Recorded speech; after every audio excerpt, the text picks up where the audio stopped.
the Danny Brown Show. Sit back, relax, you already know why you make studios. It's the Danny Brown Show. We about to get live. Let's go. It's the Danny Brown Show. Sit back, relax, you already know why you make studios. It's the Danny Brown Show. We about to get live. Let's go. Yo, yo, yo, what's up, though? It's the Danny Brown Show coming to y'all from YMA Studios here in beautiful Austin, Texas. Almost had a brain fart.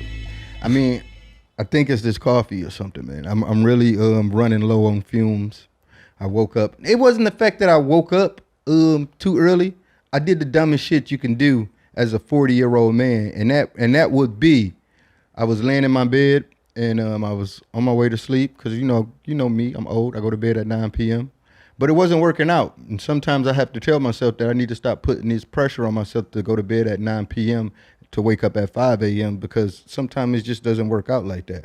But while I was laying in bed, I remembered that I had a bag of Smart Pop, Flaming Hot Cheetos popcorn. And I thought to myself, wouldn't it be great if I just got out of bed and ate half this bag to myself in the dark, in the kitchen, while no one notices. So yeah, I did that, scarfed it down, drank like 3 Coke Zeros because my mouth was on fire. Woke up this morning with my stomach playing a Rack City beat. So yeah, it woke me up way too early, so I didn't get as enough sleep as I would like. So now I'm drinking coffee. But shouts out to y'all. Shouts out to my non-binarians in the booth. Hey man, why I gotta be plural this time, bro? What the fuck? You know, you could be like a Sinead O'Connor type. Sinead O'Connor with a beard, you know what I'm saying? With the bald head? Yeah, with the staudy, you know what I'm saying? I got none other than my brother, Your Old Droog, in the motherfucking house. How you doing, man? What's up, man? Thank you for coming through, man. What you got going on, man? I'm in hot-ass Texas promoting this Madlib record, man. Okay, man. How long you been working on this shit? 100 years, man. Really? Not 100 years, man. Probably like 4 years, I think. So Madlib gave you unlimited resource to the stash? I got that, text we all wait for, like, Madlib wants to work. So let's do it. Mm-hmm. That was 2021. And oh, yeah, I remember when y'all first started talking about doing that shit. Yeah. So where is that? Where y'all at in the process now? We got a bunch of music. Probably got like 3 albums worth of stuff, but it's time to drop like the first official project. Yeah. And that's what's coming out. So how are you going through this process to decide what records are going on this project? If you got that much fucking music, that's my problem with shit. Yeah. I don't like having that much music because I will always feel like I picked wrong. And then I hate leaving it up into the hands of the A&Rs and shit. I never like doing that. But sometimes them niggas be right, man. Because sometimes I ain't gonna lie. There have been times where I just downplayed that song and they was like, nah. But they be wrong a lot of the time too, though. And yeah. You never know what's gonna take off. For me, I just pick like the most cohesive songs like that go well with each other. So you just going production wise? I think so, but I want to mix it up because he got so many different styles. Yeah. He got the drum list, he got the live instrumentation. Like I got some Madlib styles that people haven't even heard yet. You know what I mean? Man, Madlib, new shit. Dog, I'm so geek. This year, I've been telling people, and everybody got on my ass because I was like, "Yo, this is like one of my favorite years in music." And I'm not like some fucking, because I fell off with music for some years. So yeah, as far as listening to what's out there, I fell off all the way. I wasn't listening to music. I want to say it was a time in my life, and I wish I can get that back, where the first thing I did when I woke up in the morning was press play on whatever I was listening to at that moment. And I remember when that stopped for me, and it was the worst shit ever when I was waking up just putting on a podcast first. But it makes, I'm here doing this now, so maybe that fucking played into something somewhere with that. But it was a time in my life where I was not listening to music. I feel that way about like what's like current or trending. Like at some point I just tuned out. I'm like, I'm not paying attention. Yeah. And that's when you feel old. Like you feel like an old man. But you don't want to be the old guy trying to keep up on new shit. That's creepy too. You know what I mean? Like, I think that's we need to stop thinking like that. Unless you got kids or something. I think we need to stop thinking like that. I don't even think it's even worse. I just think with any fucking thing you do. That's just like that's just like LeBron not watching fucking Cooper Flag tape.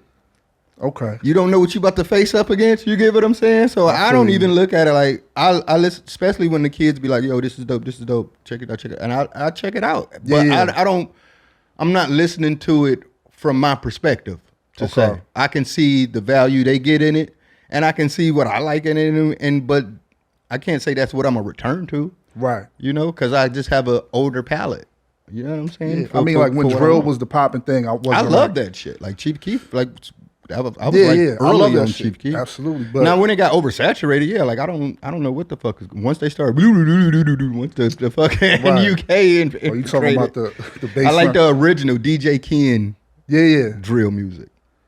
Young Chop. Yeah, you know what I'm saying? I like that Chief shit. Keef was the pioneer of because, that shit. But to be honest though, that's why I was so sick that the UK was able to take that shit, because the first time I heard Chief Keef, it did remind me a lot of, I had the same feeling that I had when I first heard Dizzy Rascal. So it was like that. So it was, I don't know, maybe it's just the Simpson sounds that they using and shit like that. I feel like people underestimated Chief Keef's genius. Like that shit, he was like 15. No, he autistic. You can see him now. No, but he's like Nas level like as far as like a young kid doing some shit. No, he definitely was Nas level. Yeah. I felt that way about NBA YoungBoy too, and Kodak. Like they were like Kodak is special. Too. Yeah, that's what I'm saying. Like these are young lyricists. It's just coming from a different perspective. It's coming from a different perspective. Like I was even like listening like Lucy Bedrock. Like, and you can listen to Lucy Bedrock and you can just take it in the context of like, oh, this is like some Rage Cardi shit. But when you actually read the lyrics, you like, oh, because half the time these kids got the shit so blown out. It's crazy too about that too. Like the way they want their music to sound is the way that we would make it back in the day, that we hate it. Like we were like, I wish I can get to a real studio just so my shit wouldn't sound this fucking lo-fi. But so they going into these $1 million studios making their shit sound like they recorded it on a 4-track in their bedroom. That's what they're going for. Like, which is dope though. So I mean, but like I say, music is subjective in that point where I can get some influence and some inspiration out of it. I see your, LeBron Cooper flag point, but I'm like, I don't need KRS-One on a drill beat. I don't need Neil Young doing emo rock. You know what I'm saying? Like, stay in your lane. Yeah, and that's a certain point where it comes to what I like to consider myself to be a valedictorian of mind your own business class. Right. And it just mind your own business. Like, stop.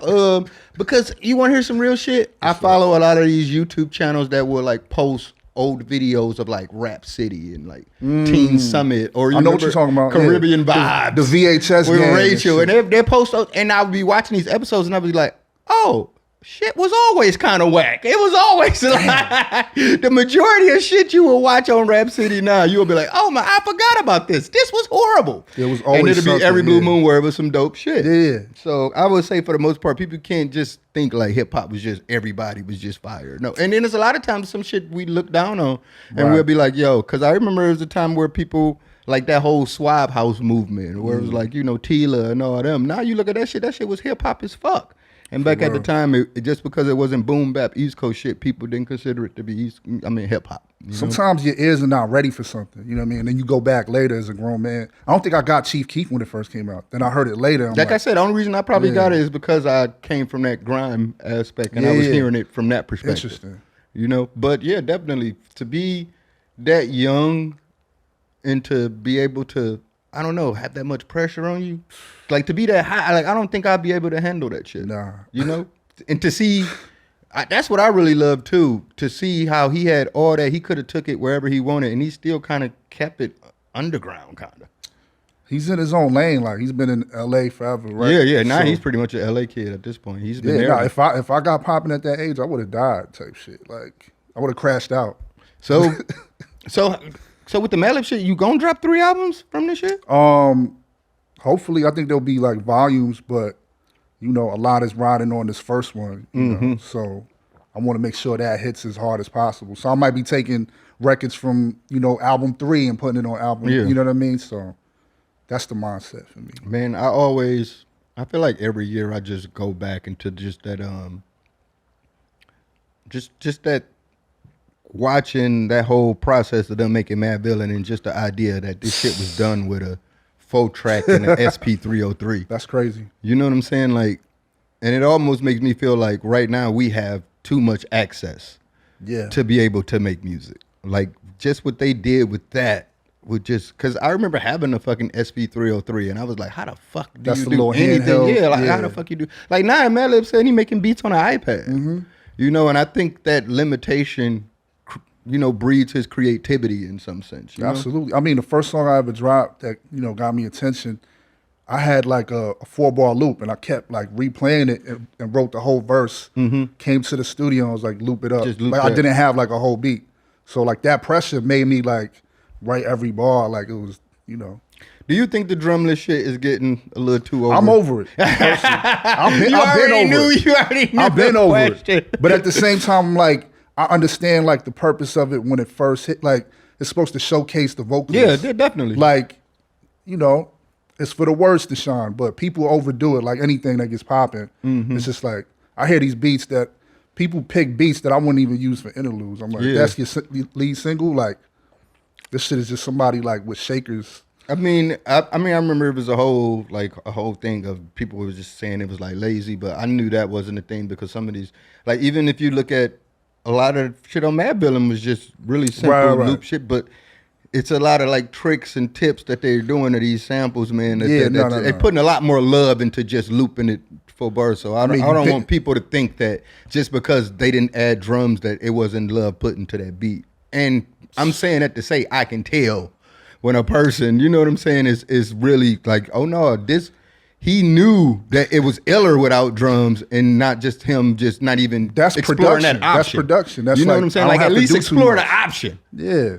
I mean, like the no drum versus drum debate, it's like pro-life versus, like people take it real seriously. I got DMs from a dude who's like, yo, no drums. You scared to rap on drums? I'm like, oh shit. Really? Like, he's just like that ain't super hip hop. Like, yeah, like that's not like you don't need drums. Like every song doesn't need drums. You know what I mean? So I think just boom bap. It's called boom bap, but I think it was so rooted into what the drums was. You know what I'm saying? I was raised on it too. I love Primo, but like every song, doesn't need the loud drums. So what do you think is going next?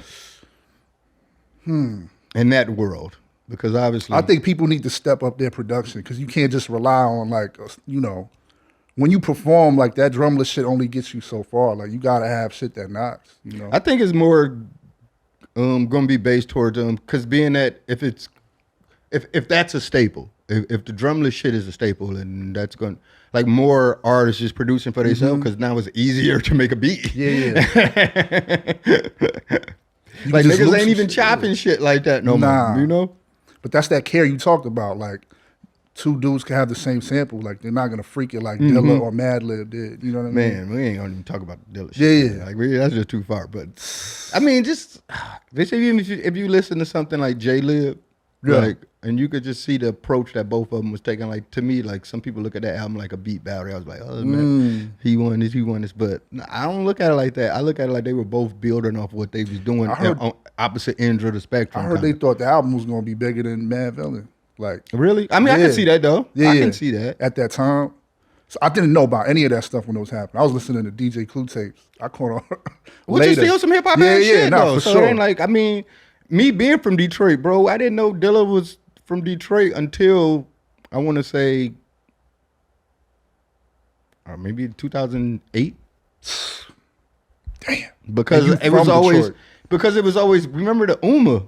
And it was always rooted as, so I always just looked at that as like East Coast shit. Right. You know what I'm saying? I didn't know like Find a Way when I first heard fucking the Love Movement. Like that was like some Detroit shit. I mean, obviously I knew about Slum, but even when I was hearing Slum and shit, I don't think I was mature enough to understand the genius in what they was doing. I wouldn't have got it as a teenager. No, and I was like, I heard Doom for the first time when I was 18. Like going to community college, and that's when I went back. I was like, okay, this is Madlib, this is all these guys, and I heard Captain Beefheart at that same time. So I was finding all this other like rock shit that I didn't know about. So that like opened my mind up. So no, I think the thing is about Doom, I would see it like it was getting like it was marketed correctly to me. Like even when I heard the music. You talking about Adult Swim and all that shit? Just that, and he would ever had like ads in the source and shit like that. Okay. So I would just the way it was marketed to me. What year you think? Like 99, 98, around early 2000s maybe. I would see Doom shit, and I didn't know the music, but I always knew who that person was, who that character was, and so it was. So by the time I was old enough to be able to understand what that music was, it was like it fit like a glove for me because I was already liked it the way it was presented to me. If y'all been getting scammers blowing up your phone lately, always get the one from USPS. When it comes to your money, you deserve to feel safe from fraud and in control. That's exactly what you can expect with Cash App. With Cash App, you can spend, save, and live your life knowing your money is right where you left it. With advanced built-in security, protections you can count on, and help when you need it. Spend with peace of mind today and order a Cash App card in the app or at cash.app/card. For a limited time only, new Cash App customers can use my exclusive code to earn some additional cash for free. Just download Cash App, use my exclusive referral code DannyB in your profile, send $5 to a friend within 14 days, and you'll get $10 dropped right into your account. Terms apply. That's money. That's Cash App. Cash App is a financial services platform, not a bank. Banking services provided by Cash App bank partners. Prepaid debit cards issued by Sutton Bank. Member FDIC. Instant discounts provided by Cash App. A Block Inc. Brand. Visit cash.app/legal/podcast for full disclosures. When was the last time money stressed you out? Made you feel guilty, jealous? Money can make us feel a lot of things. But what if it made you feel hopeful? Get more out of your money and start building a better future with Acorns. Acorns is the financial wellness app that helps you invest for your future. Save for tomorrow and spend smarter today. They make it easy to start doing more with your money. In fact, you can start automatically investing with just your spare change. And we all know how it goes. Holiday season is approaching. Everybody gonna be wanting gifts and presents and all that. So the best thing you can possibly do is get your save on right now. Sign up now and Acorns will boost your new account with $5 bonus investment. Join the 14 million all-time customers who have already saved and invested over $25 billion with Acorns.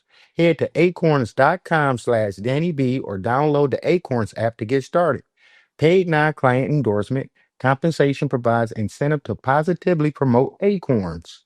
Tier 2 compensation provided. Investing involves risk. Acorns Advisors, LLC, an SEC registered investment advisor. View important disclosures at acorns.com/DannyB. All right, we'll hop into some of these Ask Danny's. Ask Danny. You can always hit me up at Danny at the DannyBrownShow.com. You can hit me with first up, we got accents. Hey, Danny, minus racism, what's the funniest accent in your opinion? Shouts out to, funniest accent to me, right now, I'm not just saying it would be funny, but it's just the accent I don't want to hear if I was fucking them.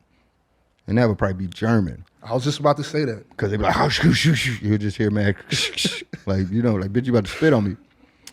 But I don't care about funny accents. I'm more about sexy accents. And to me, the sexiest accent is you can't get past them New Orleans. Like, hey, baby. You go into Popeye's fried chicken and she got that gold tooth. And she's somebody auntie. She got the wig, the shit done up. But just that accent, something about the way they talk to me. It makes me buy extra biscuits. You know what I'm saying? So, you ever heard German drill? I've seen all of it. The Italy drill, all that shit. That's why I was just talking about. I think that shit is some government plant shit. German is the scariest language you can hear before you die. Yeah. I say that as a Jewish person. Yeah, for sure. And Germans just scary motherfuckers, man. In general, like remember they was like the 100-man versus gorilla shit. Like if you got to pick the hardened criminals, and when you go to draft the hardened criminals, like it's hard not to have a starting lineup of German niggas. You know what I'm saying? Yeah. You need some Eastern Bloc thugs. All right, next up, we got Cyborg Titties. Hi, Danny. If you've played Detroit Become Human, there's a mission in the game where there's a strip club and has androids as the stripper. The question is, would you go to one? Shouts out to Jaded. And yes, I did play Detroit Becomes Human. Actually, you know me, I suck at video games in my 44-year-old years of living on this earth, but Detroit Become Human was actually the last game I finished. And I do remember the android stripper part, and it was pretty dope. I liked it, but I did like cyberpunk. I like the cyberpunk sex scene a lot better. It was fappable. This one was a little, it was whatever. I picked the gay dude, I think. All right. Cyborg porn.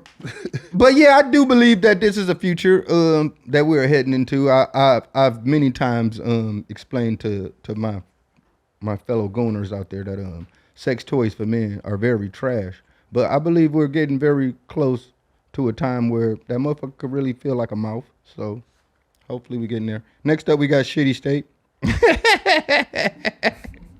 Hey, Danny, what's the lamest state of all time? Shouts out to Cooper. I wouldn't say any place in the great land of America is lame. But lame. I would say lame as far as like what they got going on out there. So I would say any of those things that we consider what they would be considered sundown states or some shit like that. But they're like, if niggas pull up at the dark, we killing your ass still to this day in 2025. So yeah, the shitty states is all the sundown states. We'll go with that. I don't know if that's a real yeah, that's a real thing. I'm not about to get into conspiracies and shit. They be they just showed a town that yeah, specifically said, yeah, you saw all white. Yo, yeah, no blacks, no Jews, no gays. It's yeah, like, what? Yo, God damn, how is this legal? I mean, that's where we started. Man. It's coming back. All right, other art. Hey, Danny, who's your favorite artist outside of music, either up and coming or established? Shouts out to Truce. Up and coming or established. Outside of music, favorite non-music artist. Like I can't say that I'm into any like fucking paintings and shit. Right. I don't know. Like a graffiti artist. Graffiti, like I don't know what's going on with that world, you know. Right. But non-music artists. Non-music artists. You know who's my favorite non-music artist? AI. I could just ask him to make anything that I want. Storm. This is what I do because I actually been creating my own paintings of AI art. And I have on my, they have the Google streamer or whatever the fuck. Every night before I go to bed, I tell it to make a painting, and I just say, make me a painting of what you think Theophilus Monk. I'm gonna say Theophilus Monk. Thelonious Monk. Yeah, Thelonious Monk. All right. That's a crazy collab though. I know, right? Theophilus Monk. I just saw that nigga at Coachella too. But I'd be like, yo, or Jay Dilla. I've said any artist that I think that's crazy. I'd be like, what? Make me a painting of what you think his music looks like. So I have this collection of fucking crazy jazz artists. I did Captain Beefheart. Word. I did Dilla got some crazy shit. I did lame niggas like Mozart, and they would just give me music notes and shit. So yeah, I would say AI. But no, to be honest, yeah. Non-music. But I can't think of the bitch name. It's the crazy bitch that was holding those fucking parties and shit where they was drinking blood and eating shit. She used to do all type of crazy shit. She did this one exhibition where she damn near set herself on fire. I think it's like Natalia Abramovich or some shit like that. Performance artist. You talking about the one who was with Jay-Z? Yeah, that was with Jay-Z. Put Jay-Z. She set herself on fire? Yes. Yeah, the bitch that was in Picasso, baby. Yeah, Marina. Yeah, I remember that shit. What's her name? Yeah, Marina Abramovich. So yeah, that would be my favorite artist outside of if you want to ever, she has a crazy documentary, watch her shit about motherfuckers. She just literally put her life on the line for art. And they had this She's one still shit. alive? Yeah, I think so. She had this one exhibit where her and her husband, they stood butt ass naked in a doorway, and people had to walk through the doorway, but you had to decide which side you gonna go on. Now you gonna slide your dick across the nigga butt, or you gonna slide your dick across the bitch butt? And they did this, and that was wisely. And that's like great, and I like shit like that they do like I don't know what you would call those kind of tests for people, but yeah, it's like performative art. I would me personally, I would have went through the middle. All right. You ever seen Yoko Ono screaming and shit? Yeah, I seen that, but yeah, that kind of shit. That type shit. I would say like, yeah, that's my that would be my favorite artist. I watched a documentary about her and I was very intrigued, and it actually inspired a lot of music on this album, to be honest, that I would say. Droog, what we got going on here? It's a fan picture. Really? Was this in New That was York? like a million years ago. What's that, 2015? Yeah.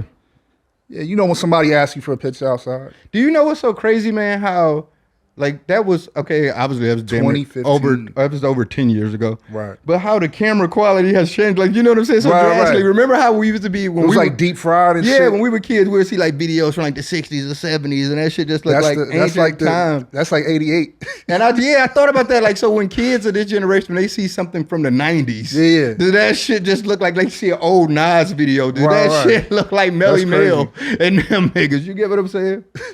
I saw a picture from like 2010. That shit looked like it was 86. Yeah, that's what I'm saying. Like, and obviously me, I'm glad that I've changed my looks so much because I can just see the way I look and just know what time period. I feel bad. Like I took a lot of stuff off Instagram. Like I would have had. Like, I know that's the dumbest shit I did. One day I just, in a fit of rage, deleted every pic off Instagram. Y'all had pictures like when we was in like Belgium with like I LP and them. Yeah, I fucked up, man. I lost a lot of good. We was pictures, hanging out man. with Cannibal Oxted. Yeah, I know.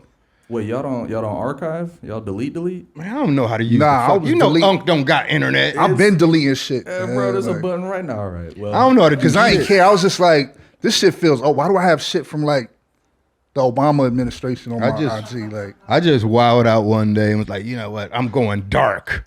Right. I'm going black. But sometimes you got to do that though. It's like a little reset. But they thought I was doing something. I was just having an emotional breakdown. They thought I was about to drop. They like, oh shit, it's about to drop. I'm like, no, nigga, I'm just wilding out. God damn, y'all can't tell when it's a cry for help. Y'all just think everything is a rollout. My life ain't a rollout, man. We always talk about white people shit. I feel like that's not white people shit. Like, specifically, we just be sometimes just deleting everything. Like, fuck it, I'm gonna just start over. That's white people shit starting over? No, I feel like white people don't. Oh, they archive everything. I only see black people just like deleting their whole page one day. And you're like, what the fuck happened? I mean, the fucked up part about me is that I literally have like I probably have like 5 pictures of me as a kid. And everybody's seen them already. You know what I'm saying? I'm being honest. Half like, of them shit's is album covers. Yeah, half that shit that been used in a magazine, a documentary, or something, man. I literally, because I remember when I was doing the Danny's House show, they wanted to get a lot of pictures of me to have. So they was like, man, they went and hollered at my mom. She's like, I ain't got shit. I wasn't taking no more the pictures. I was 16. I was running around the streets. I wasn't taking pictures of that nigga as a baby. I was mad. I remember for like a whole stretch of 10 years, I only took like one picture. It was at somebody's birthday party at like Red Lobster. Like, I'm like, we used to hide when cameras came out. Which is now that's dope that everybody have a camera in their pocket so we can, you know, capture all these moments. But now nothing makes me feel more lame than pulling my phone out somewhere and recording myself doing something. So I just have that. I saw Bret Hart at Saks Fifth the other day. I was like, let me just picture. You said what's up? Yeah, I was like, shit. Big fan. Do you mind if we get it? He's like, yeah, my wife would take it. No shit. But it's like sometimes you just gotta do that. No, if certain people, I don't give a fuck. Yeah, because I regret it. I saw Barry Sanders in the airport, and motherfuckers was fucking with him. And I was like, I'm gonna just leave him alone. But Barry Sanders is a guide to me, man. Right. And I think about that every day. Like I was supposed to ask Barry Sanders for a fucking picture, man. Yeah. That's like, you know what I'm saying? Like fucking Barry Sanders, man. Where the fuck does he even be? Like Barry Sanders, like low key as fuck. It was you know what it was? It was actually it was in the D. It wasn't. It was Super Bowl weekend. Okay. And we was leaving from Vegas, so he was in Vegas for Super Bowl weekend. All right, man. So yeah, man. What you think about this year in hip hop, man? We got this Clips album. I'm so excited to hear this new Ghostface song, man. Yeah. I heard the single from the Ghostface song. I was like, oh my God, Ghost is back. I didn't think it was possible. It was like he found an old notebook or something, man. Which is the crazy part about it, man, because you think that rap is the only thing that I feel like maybe music is like that in general with songwriters, but the older you get, the less shit you got to talk about. And you would think like you had experience and shit. It's like I used up all the material though. What do you think of the Clips album? It's a classic. Yeah, I agree. Yeah. I feel like The Birds Don't Sing is like one of the most since like Dear Mama. Okay, like that shit. That shit made me call my parents. I just don't like John Legend hook. Oh, I like that shit. I was some of those for real hooks could have been swapped for it was John a little Legend. one too many. But no, they killed that shit. It was like real, like I feel like they set the bar for like older. Yeah, that's what I'm saying. Rap, I didn't. Yeah. What did you think about the Raekwon album? Did you? I only heard a few songs. Yeah, I didn't tap all the way in like that, but I was definitely. You know, I like the title though. That's hard. But I'm very excited for this Ghostface after hearing that single because I feel like I don't even know, somebody, maybe the A&R was right, that beat selects, like, it was a lot of shit that was going on. I want to hear Ghost on, like, some Conductor or, you know what I mean, some of that type shit. That's what I would want to, is that a lot of these older rappers tap in with the newer producers. Yeah. That's coming up. Like, you know what I'm saying? Like, I would love to hear Ghost with Knowledge or, you know what I'm saying? Shit like that. All right, let's jump into, we got a Fuck, Marry, Kill? Yeah, we got a weird one for you. What's up? We got Ronald McDonald, Jack from Jack in the Box, Colonel Sanders. Yeah, I'm marrying chicken. But I'm black. Like I'm not. What are you talking about? I gotta have that for the rest of my life. I just I'm gonna go ahead and kill Ronald McDonald because it's just they done so much damage to the community as McDonald's for real. Like you know what I'm saying? Like when I really think about it, because since I've been on my fitness shit and just understanding and learning about nutrition and be like, damn, a nigga would eat McDonald's every day. You know what I'm saying? Getting no nutritional value from nothing. You know?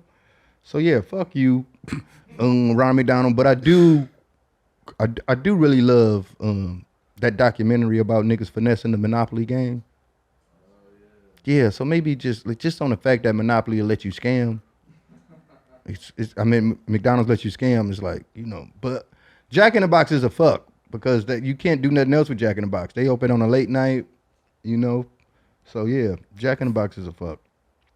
But to be honest with y'all, man, where I'm at in my life, man, it's not purposely done, but I'm over the delivery food, man. I told y'all I was going on a delivery food break, but in my community, they don't really like it. That's how you know. Yeah, they just, one of my neighbors pulled me to the side and was like, you know, we don't, I see you order a lot of delivery. You know, yeah, I'm like, I'm not really like the cooking type, so yeah, I got to do what I got to do sometimes, but they like, you know, we just don't really like inviting outsiders into the community like that. Yeah, I had Whataburger delivered to the hotel, like right when I got there, it felt like real fat, you know what I'm saying? Yeah, no, Texas is the one place where you can be fat and they love you for it. You know what I'm saying? So, shouts out to Whataburger. Yeah, man, all I'm going to say about Whataburger, man, is I love Whataburger, but that banana pudding shake is doing... It's good? Oh, man. I got to try that. It's doing irreversible damage to the community. Diabetes, man. For real, man. But that banana pudding shake, man, shouts out to y'all motherfuckers. Y'all know what y'all was doing with that. All right, we're going to spin the wheel, man. Get ready to get up out of here. You got some shit you want to plug? Droogie Otis. I got a single with Killer Mike. That's the second single. Oh, It'll probably be out by the time this. Hell yeah. So shouts out to motherfucking And I got a Mike. Ronald McDonald line in there. Shit. Well, shit. Fuck Ronald McDonald, Yeah. man. I say close to the edge like Bono. Let's go mano a mano. I'm John Corleone. You Ronald McDonald. Love Island. You watch Love Island? Nah, women do though. I mean, to be honest with you, it does seem like some shit that I would be into.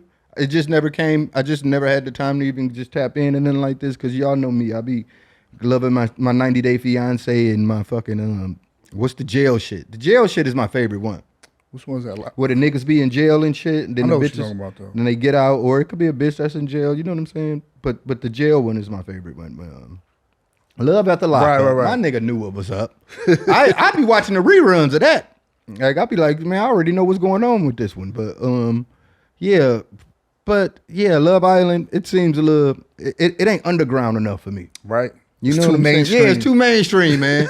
So when I see shit be that mainstream, it turns me off a little bit. So, but I can see myself being on a plane one day. Oh yeah, you know I love Love on the Spectrum too with them retarded motherfuckers. Nah, that's classic. I did, man. It's hard to watch though sometimes. Everybody deserve love, man. Everybody, it's someone out there for everybody, man. Yeah, even Down syndrome. All right. Okay, I'll get ready to get up out of here, man. I love y'all motherfuckers. I see y'all. Is it Down with Love? Oh, man, you was about to have me. That's what it's hot. called. Oh. Nah, they got it. Hold up. Don't get canceled, man. Nah, it's a thing. Hold up. Let me see. There it is. Down with Love. I ain't even playing. I know what I'm. I know what I'm doing the rest of my day. All right. Love y'all motherfuckers, man. See y'all same time, same channel. We out. Peace.